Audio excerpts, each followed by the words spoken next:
నాకు ప్రాణ సమానమైన తెలుగుదేశం పార్టీ కుటుంబ సభ్యులందరూ ఇక్కడున్నారు. చాలా హుషారుగా ఉన్నారు మీరు. ఇంకా స్పీడ్ పెంచాలి. ఎన్టీ రామారావు స్పిరిట్ మీద రావాలి. మొన్న ఎన్నికల్లో మీరు చూశారు, ఒక చరిత్ర సృష్టించాం. తెలుగుదేశం పార్టీ పెట్టినప్పటి నుంచి ఎప్పుడు రాని విజయం వచ్చింది. 93% సీట్లు మనమే గెలిచాం. మనం తీసుకున్న నిర్ణయం మీరు చూస్తే జనసేన, బీజేపీ, తెలుగుదేశం కలిసి పోటీ చేశాం. తమ్ముళ్ళు, నేను చాలా సార్లు చూశాను, కానీ ఇటీవల కాలంలో గెలవని కడప పాత జిల్లాలో 10కి 7 గెలిచాం. ప్రస్తుతం ఈ కడప పార్లమెంట్లో 7కి 5 గెలిచాం. ఇంకొంచెం కష్టపడుంటే పార్లమెంట్ కూడా గెలిచేవాళ్ళం. ఆ 2 సీట్లు కూడా గెలిచేవాళ్ళం. ఇప్పుడు చెప్తున్నా మీ అందరికీ, 5 ఏళ్ళలో ఏం జరిగిందో చూశారు. ఈ 5 ఏళ్ళలో మీ జీవితాల్లో ఏ విధంగా వెలుగులు వస్తాయో మీరే చూడబోతున్నారు. ఆ తర్వాత 7కు 7 గెలిపించాలి, 10కి 10 గెలవాలి, పార్లమెంట్లు కూడా గెలవాలి.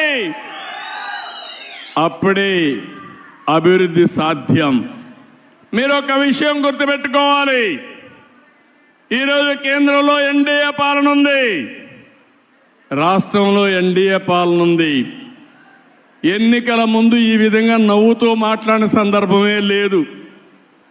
కూర్చోవాలంటే భయం, ఇంట్లో నవ్వాలంటే భయం,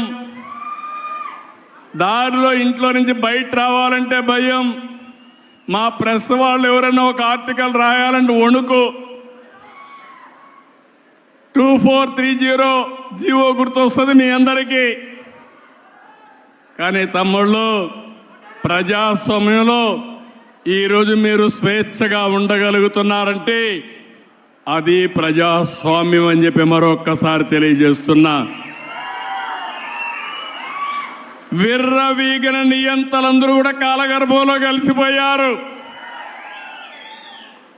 ఎప్పుడైనా సరే మనం చేసిన పనులే శాశ్వతం.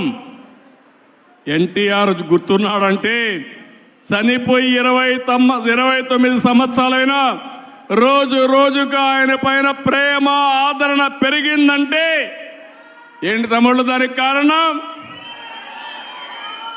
మనం చేసిన పనులు అవునా కాదా? అలాంటివి మనం గుర్తుపెట్టుకోవాల్సిన అవసరం ఉంది.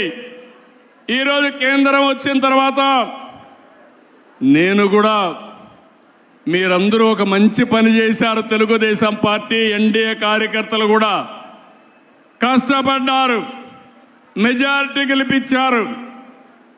21 పార్లమెంటు సీట్లు గెలిపించారు మీరందరూ 25కు.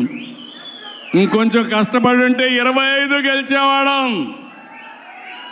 అని ఆ 21 సీట్లు ఒక సంజీవనిగా మారాయి. రాష్ట్రం అస్తవ్యస్తంగా ఉంది. వెంటిలేటర్ పైనుండే రాష్ట్రానికి ఆక్సిజన్ కేంద్రం ఇచ్చే పరిస్థితి వచ్చింది. ఈరోజు కష్టాలన్నీ తీరిపోయే పరిస్థితికి వస్తున్నాం, కానీ పూర్తిగా తీరిపోలేదు. అందుకే మీరు ఒక్కసారి ఆలోచిస్తే అమరావతి ప్రాజెక్ట్ని మళ్ళీ ఒకసారి అమరావతిని మనం గట్టెక్కించే పరిస్థితికి వచ్చాం. ఇంకో పక్కన పోలవరానికి ప్రాణం పోసే పరిస్థితికి వచ్చాం. విశాఖపట్నం రైల్వే జోన్ ఇచ్చారు. ఇంకో పక్కన నిన్ననే మీరు చూస్తే విశాఖ ఉక్కు, ఆంధ్రుల హక్కు అని పోరాటం చేస్తే అది కూడా కన్నుమరుగయ్యే పరిస్థితి వస్తే 13,000 కోట్ల రూపాయలు ఇచ్చి కేంద్రం ఆదుకున్నారంటే అది ఒక చరిత్ర. ఆ చరిత్ర ఎన్డీఏ వల్లనే సాధ్యం కానీ వేరే వల్ల కాదని మరొకసారి మీకు విజ్ఞప్తి చేస్తున్నా. ఈరోజు అభివృద్ధి జరుగుతూ ఉంది. నేను ఒకటే మీ అందరికీ హామీ ఇస్తున్నా, భవిష్యత్తులో కూడా మీకు అండగా ఉంటాం. నేను అభివృద్ధి, సంక్షేమం, సుపరిపాలన నాందిగా మాట్లాడాను. ఎన్నికల్లో ఈ విషయమే చెప్పాను. నన్ను నమ్మారు, మా కూటమిని నమ్మారు, నన్ను మా మిత్రుడు పవన్ కళ్యాణ్ గారిని, బీజేపీని నమ్మారు, నరేంద్ర మోడీ గారిని నమ్మారు. మీరందరూ ఓట్లేశారు.